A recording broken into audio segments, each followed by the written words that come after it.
Capítulo 56. 3. Repartição. Um silêncio mórbido contracenava com nuvens brancas no céu azul. Na ponte, com a espada dourada na mão direita, o escudo ligeiramente transparente e cheio de ganchos no antebraço esquerdo e a cabeça do guerreiro Landis na mão esquerda, Fei estava firme e imponente. Sangue estava pingando no chão e deixando uma série de manchas atrás de Fei. O sangue jorrava para o céu a partir do pescoço do cadáver decapitado de Landis. Tink! A espada deslizou para fora da mão do cadáver e fez um som nítido quando atingiu o chão. Então, o corpo que tinha força infinita há um segundo atrás, lentamente caiu impotente, como uma árvore podre. Um guerreiro de 3 estrelas não pode sequer lidar com um golpe e acabou decapitado. Os olhos de Landis ainda estavam abertos na cabeça que Fei segurava em sua mão. Parecia que nem sequer teve tempo para processar o que tinha acontecido. Seu sorriso desagradável congelou no rosto e não havia mais vida em seus olhos. O majestoso guerreiro de 3 estrelas era poderoso e incontestado enquanto vivo, mas agora ele não era diferente de um mendigo depois que morreu. Fei zombou enquanto caminhava lentamente. Seus passos eram leves, mas cada vez que ele dava um passo, seus inimigos, que estavam em choque e pânico, recuavam 10 passos. Fei não fez discursos dominantes, nem emitiu olhares assassinos. Ele apenas avançou calmamente. Ele nem sequer se atentou para os milhares de inimigos na frente dele. Ele olhou por cima dos inimigos assustados e focou na nuvem de energia negra mais ao longe. Uma intensa pressão veio desse campo mágico e a sensação de perigo, que Fei sentia em sua mente, estava ficando cada vez mais forte. Como posso matar esse mago? Fei pensou consigo rapidamente. Sua luta com Landis parecia fácil, mas não foi nem um pouco. Em primeiro lugar, ele mudou para o modo feiticeiro e usou todas as 3 habilidades que ele tinha: Firebolt para atrair a atenção de Landis, Chargebolt para entorpecer o corpo de Landis e alterar sua movimentação e Icebolt para congelar Landis por meio segundo. Todo o processo foi precisamente calculado e Fei executou perfeitamente e somente assim ele foi capaz de matar o difícil inimigo. Falando da força real, Fei não era tão forte quanto Landis. No entanto, as habilidades no mundo Diablo eram misteriosas e bizarras. Fei usou isso a seu favor e pegou Landis de surpresa, somente assim ele foi capaz de desafiar com sucesso o guerreiro de 3 estrelas. No entanto, a figura na nuvem de energia negra era muito mais forte que Landis. Além disso, como todos os trunfos de Fei haviam sido usados em Landis, aquele misterioso mago provavelmente observou todos eles. As habilidades do mundo Diablo não seriam mais eficazes porque esse tipo de inimigo certamente iria tomar precauções. Além disso, os truques e as estratégias de Fei eram jogos de criança se considerar a diferença significativa entre os níveis de poder. Numerosos pensamentos se precipitaram na cabeça de Fei, mas ele não desacelerou seus passos.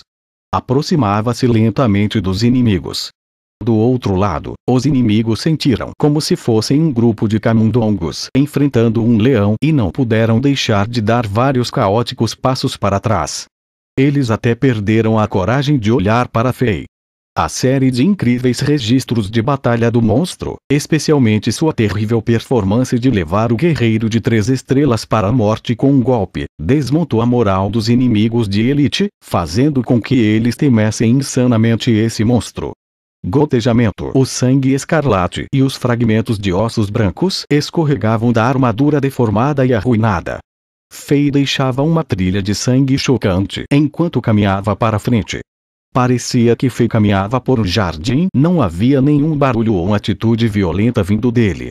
No entanto, os inimigos estavam devastados e fugiram como se corressem de uma praga. Eles estavam recuando tão rapidamente que, embora a equipe de oficiais tentasse executar os soldados que fugiam do campo de batalha, eles não podiam detê-los. Alguns inimigos até correram na direção dos oficiais, querendo escapar o mais rápido possível. Arqueiros, atirem nele. Rápido! Atirem nele!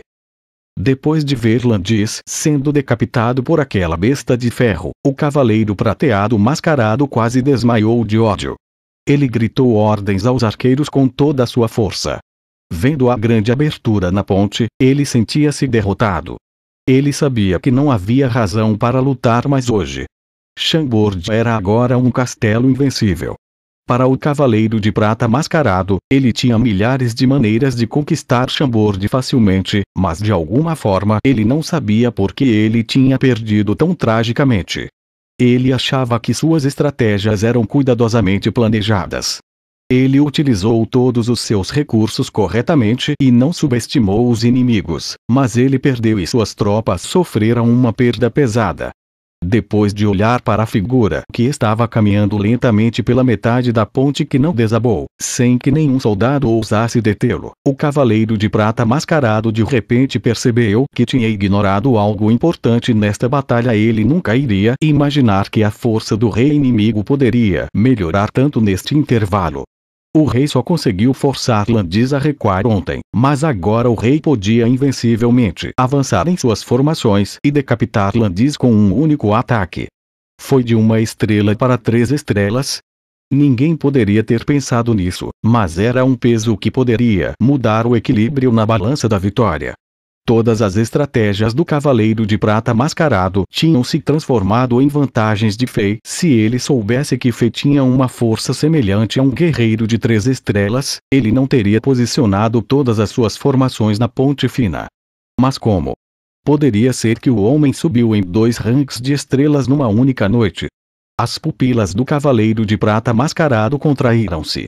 Ele ficou chocado com sua hipótese.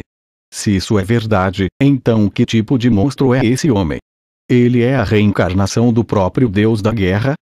Não, eu não posso deixar um homem como este viver. Ou então, depois de pensar no reinado de terror que poderia ocorrer se a força do inimigo estivesse totalmente desenvolvida, um medo sem precedentes dominou a mente do Cavaleiro Prateado Mascarado e um suor frio cobriu seu corpo.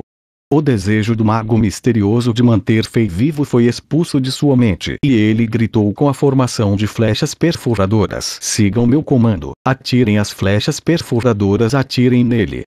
Rápido, rápido, rápido, rápido. Agora mesmo. Rápido. Vosh. Vosh. Vosh. Vosh. Este foi provavelmente o único comando que o Cavaleiro de Prata Mascarado enviou nesta batalha, que chegou no tempo certo e foi eficaz. Depois de seu comando, numerosas cordas de arco foram esticadas e elas deixaram uma série de imagens de suas vibrações. No som das vibrações, muitas enormes flechas negras foram disparadas no ar. Como uma multidão de sanguessugas sedentos por sangue, elas sorriam enquanto cobriam o céu inteiro sobre o topo da ponte. Merda! Depois de ver isso, o misterioso mago na nuvem de energia negra gritou com raiva. Ele estava planejando capturar aquela besta viva e obter seu segredo de mudar facilmente entre poderes, mas depois desta rodada de chuva de flechas, mesmo se a besta fosse feita de ferro, ela não teria nenhuma chance de sobreviver. Na ponte meio desmoronada, Fei de repente levantou a cabeça e viu o céu coberto pela chuva de flechas. Ele sentiu como se fosse o chamado do ceifador. O comandante inimigo, claramente, não se importava com seus próprios soldados que ainda estavam na ponte e que seriam pegos na chuva de flechas. Diante desse perigo, ele ergueu seu braço esquerdo e encobriu seu belo rosto com o escudo espinhoso azure. Então, tinhuk, tinhuk, tinhuk, tinhuk. Como muitos martelos esmagando contra seu corpo, sensações dolorosas sobrecarregaram seu sistema nervoso. Ao mesmo tempo, muitos inimigos com armaduras negras lamentaram quando caíram sob as flechas de seus companheiros soldados. Como tronco sob o machado de um lenhador, eles foram instantaneamente abatidos sem qualquer resistência. Sangue derramou por toda parte e os sons de lamentação e choro eram mais altos do que o zunido da correnteza. As flechas letais atravessaram os olhos, as coxas, as cabeças, o peito e os pés dos soldados inimigos. Alguns soldados gravemente feridos, mas ainda não mortos, lamentaram enquanto tentavam rastejar de volta para sua base, arrastando junto com eles uma longa trilha de sangue. A ponte tornou-se, literalmente, um inferno. Mais ao longe, o Cavaleiro Mascarado de Prata, que estava numa colina na margem sul do rio Zuli, observava tudo tensamente. O sangue, lamentos e maldições de seus próprios soldados entrou em sua visão e ouvidos, mas foram filtrados instantaneamente. A única coisa que ele importava era a figura ameaçadora. Mas o que o deixou irritado e assustado ao mesmo tempo, foi que, após a primeira rodada de chuva de flechas, o monstro, que estava completamente blindado e coberto de sangue por todo o corpo, estava balançando sua espada e escudo circular. Ele estava lutando para bloquear as setas e ainda não tinha sido ferido fatalmente. Arqueiros, não parem, continuem a atirar.